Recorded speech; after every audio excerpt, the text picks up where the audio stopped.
The echoes of battle still haunt the ancient stones of the Colosseum, where the earth was stained crimson by the blood of those who dared to step into the arena. Gladiators, warriors forged in the fires of hardship and desperation, were the unwilling heroes of Rome's darkest spectacle. They fought not for honor, but for survival. Some were slaves, captured in distant lands. Others were criminals condemned to fight for the empire's amusement. The roar of the crowd was their only prayer, their fleeting hope that perhaps, just perhaps, they could earn a second chance, a chance to live another day.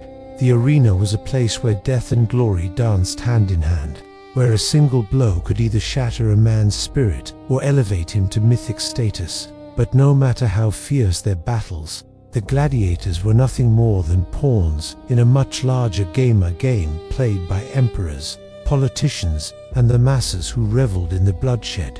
Behind every fight, there was a dark truth. The gladiators were not just combatants. They were symbols of the empire's brutality and its insatiable hunger for spectacle. The arena was a mirror to the soul of Rome itself, glorious yet grotesque, a reflection of a civilization that thrived on conquest and carnage. Part 1. The shadows of steel, blood, and glory beneath the Colosseum's gaze. It was the year 88 D, and the earth beneath the Colosseum trembled with the rhythm of an ancient dance, one that had been perfected by centuries of empire building. Above, the sky was dark and brooding, a blanket of grey clouds, heavy with anticipation. Beneath the massive arches of the Colosseum, the sand of the arena had long since been stained by the blood of countless warriors. The crowd gathered, their voices a roar of thunder that echoed off the stone walls, hungry for spectacle, desperate for the sweet taste of carnage. This was not a place for mercy. The gladiators' captive men, broken spirits, and condemned criminals knew their fate. They had no names, no families, only their bodies, sharpened by the grind of brutal training and the promise of survival. If they were strong enough, quick enough, or lucky enough to face another fight. The Ludi gladiatorial schools were factories of pain and discipline, where flesh was tempered by iron. Young men, often torn from their homes or sold into slavery, were thrust into this hellish existence.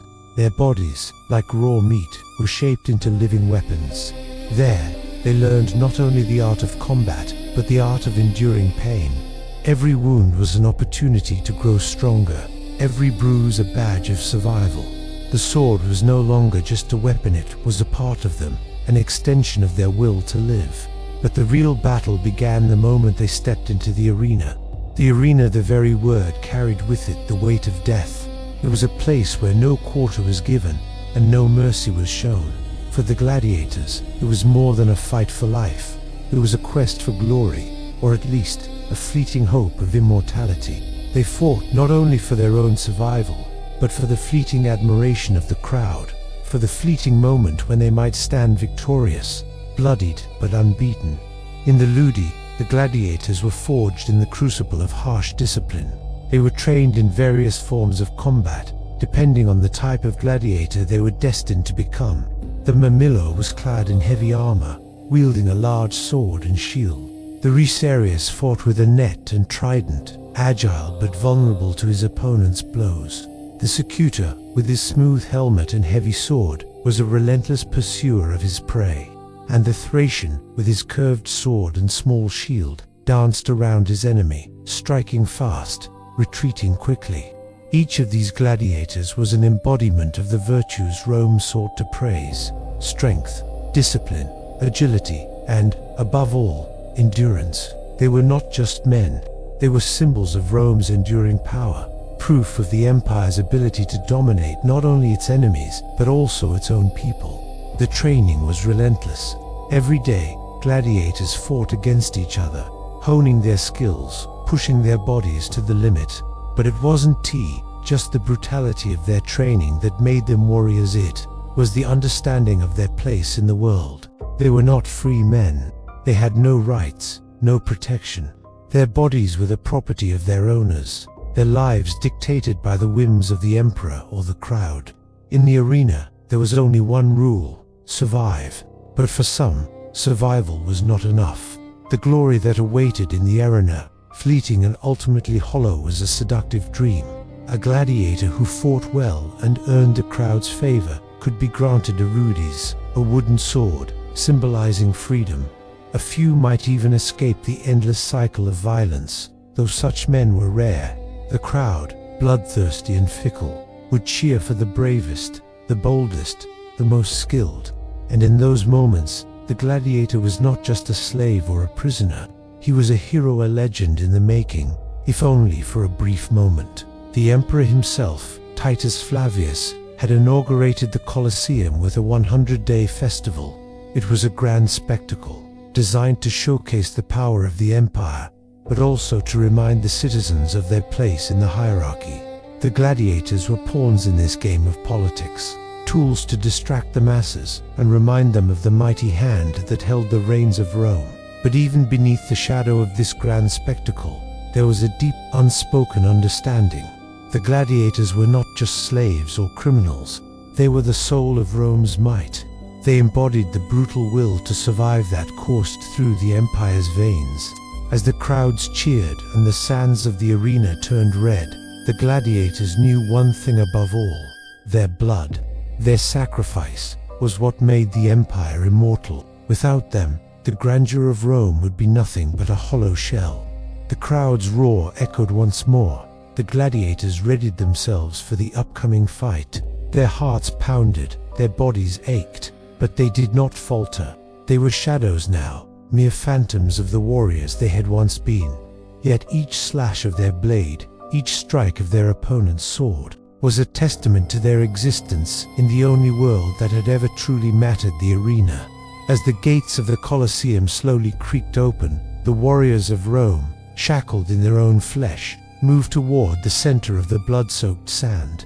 The battle would soon begin, and in the shadows of steel and death, where glory was born in the darkest of moments, one thing remained certain: victory was fleeting, but the memory of the gladiators would live on forever.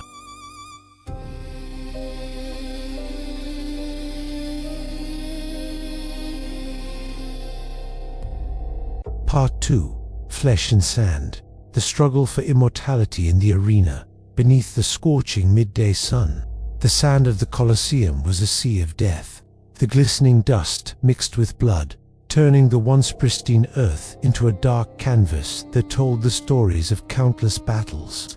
The air was thick with sweat and anticipation, the crowd roaring as their chants filled the vast, hollow space. The gladiators, those wretched souls bound by chains, or bound by the whims of Rome, stood in silence before the gates, awaiting the inevitable clash of steel. The gladiator's life was not one of choice.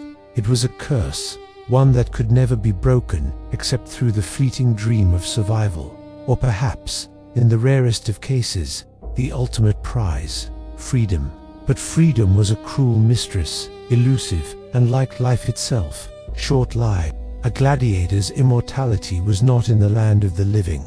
His name would be etched into history only through the sword, through the sand, and through the blood that soaked it. And even then, his name was but a whisper, forgotten with the next fight, the next wave of combatants that entered the fray.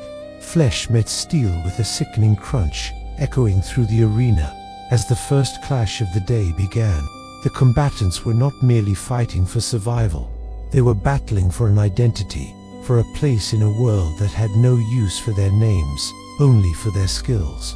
To be remembered was to be immortal, and in Rome, immortality could be earned in the arena, where glory was won by the sharpness of one's blade and the strength of one's will.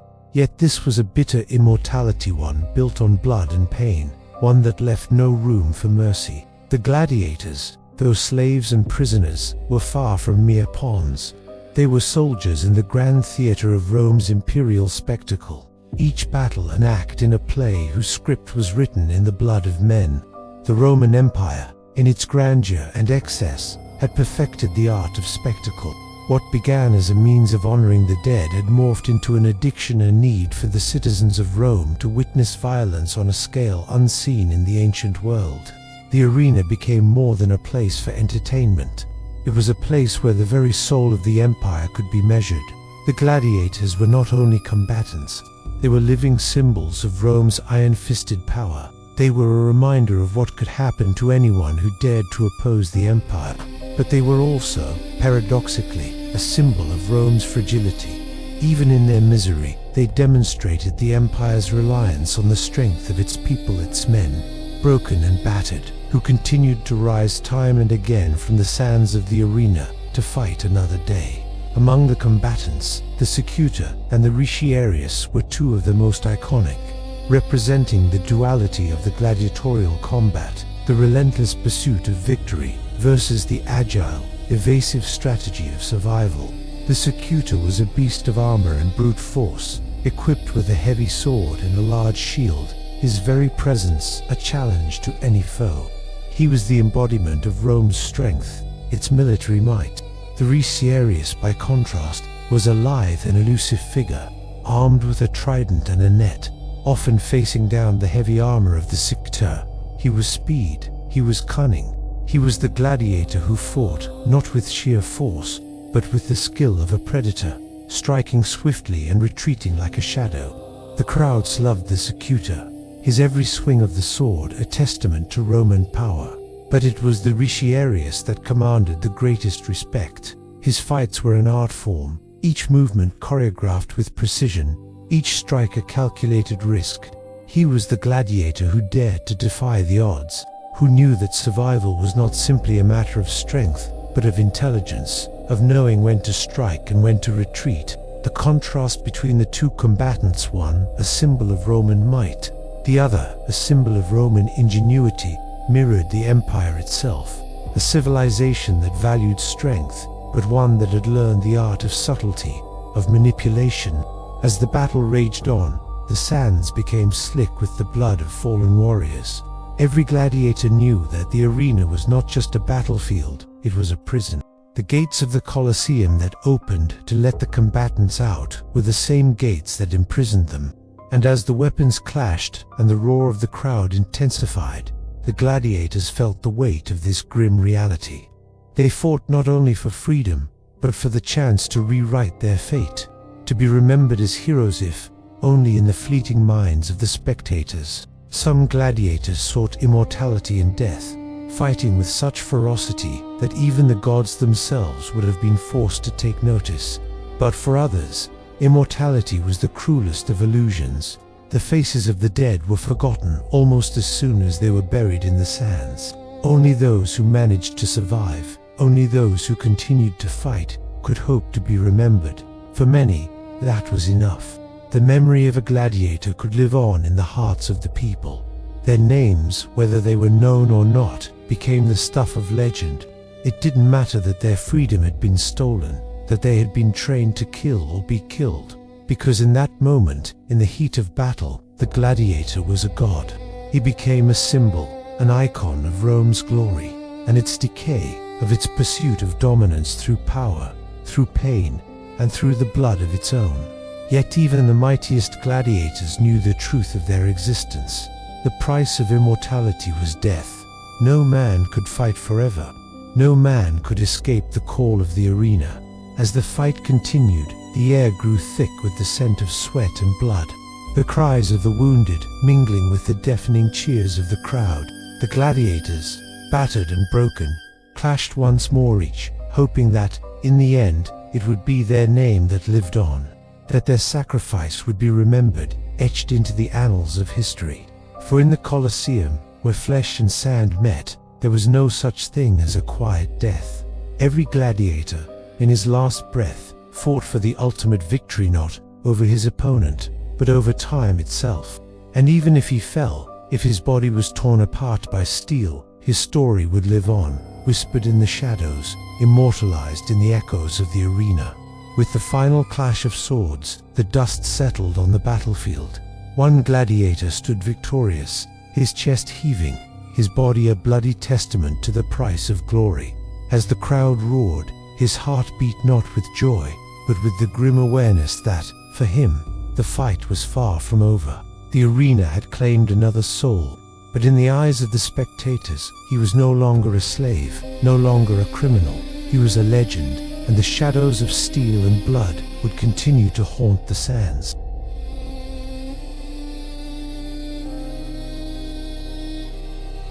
Part 3. The Last Breath. Echoes of glory in the Colosseum. As the sun dipped beneath the horizon, the Colosseum's vast structure cast an ominous shadow over the city of Rome. Its ancient stone, worn by the weight of centuries, seemed to whisper the names of those who had fallen, those whose lives had been consumed by the hunger of the arena. The roar of the crowd, once deafening, had quieted, leaving a profound silence that hung heavy in the air. In the blood-soaked sands of the Colosseum, a final combatant lay on his back, chest heaving in the stillness of death. The crowd had seen enough. A hero had been born in his last breath, but the price of that glory was a life, a soul now swallowed by the unyielding hunger of the empire. There was no celebration, only the cold, hard reality of what it meant to be a gladiator. To be a gladiator was to embrace the fleeting nature of life, to know that your story would be written in blood and sand, and that your name would be spoken only as long as the memory of your last victory survived. For many, immortality was not a promise, but a cruel illusion, a dream that vanished with every passing day, as new combatants rose to take the place of the fallen. Yet for those who truly earned their place in the arena, for those who gave everything to the blood-drenched sands, there was a flicker of something more, something eternal. The gladiators lived on in the tales whispered long after their deaths, their names spoken by the surviving victors, carried by the winds that swept through the heart of Rome. But what was it that drove them to this grim fate? What inner fire kept them alive in the face of death, pushing them to fight again and again, even as the arena took everything from them? It was the desire for something greater, something beyond the chains, beyond the fear of death, beyond the confines of their tragic existence. It was a quest for meaning in a world that offered none. It was the pursuit of something that transcended the endless grind of the empire's brutality. Each gladiator, despite his circumstances, was a man who believed in the possibility of transformation. They had nothing to gain but everything to lose it. Somehow, that very loss fueled their struggle. Each blow they struck, each wound they endured, was a defiant cry against the world that had forced them into the arena. And in those rare, fleeting moments when they stood victorious, it was not the emperor's praise that they sought, nor the favor of the fickle crowd, but the knowledge that, for just a moment, they had won a battle against the empire itself. But these moments were few and far between. For most, the arena was not a place of freedom, but a place where fate was sealed. The rudis, the wooden sword symbolizing freedom, was a distant dream, a glimmer of hope that flickered in the distance, always out of reach. Few ever earned it, and even those who did, those who were granted a taste of liberty, often found it bitter and short-lived, for the shadow of the arena never truly left them. The story of the gladiators was not one of victory over tyranny, but of the struggle to survive beneath the shadow of an empire that consumed all in its path. It was a story of men and women who, though bound by chains, fought for the one thing that no empire could ever truly control: their will. And it was that will that made them legends. The final battle of a gladiator was never just about the clash of swords. It was about the confrontation between man and death, between the ephemeral and the eternal. When a gladiator fell, it was not the end of his story, it was the beginning of a new one. The stories of these warriors were carried not just by the victors, but by those who came after them. The legends of the gladiators became the foundation of Rome's power, a reflection of its unyielding ambition, its thirst for domination and conquest. And yet, the true legacy of the gladiators was not found in the glory of their victories, nor in the blood spilled in the sands of the arena. It was found in their resilience, their refusal to surrender to the fate that had been imposed upon them. They were more than just fighters. They were symbols of defiance, symbols of the human spirit's indomitable will to endure. As the last gladiator fell to the ground, his blood mixing with that of his fallen brothers, the crowds began to disperse. Their cheers had faded, leaving only the faint sound of their footsteps echoing through the Colosseum's empty corridors. The gates closed, The arena fell silent, and the sand lay still once more, waiting for the next contest to begin. The empire had not been weakened, nor had it been changed. But for those who had witnessed the fight, the gladiators had left their mark. Rome's empire, built on the bones of its slaves and warriors, would rise again tomorrow. But tonight, the shadows of steel and flesh lingered, and for those who could hear the whispers of the arena, there was one undeniable truth. The gladiators had been the heartbeat of Rome. Their fight, their sacrifice, would never truly be forgotten. Until next time, stay safe, and see you in the next history.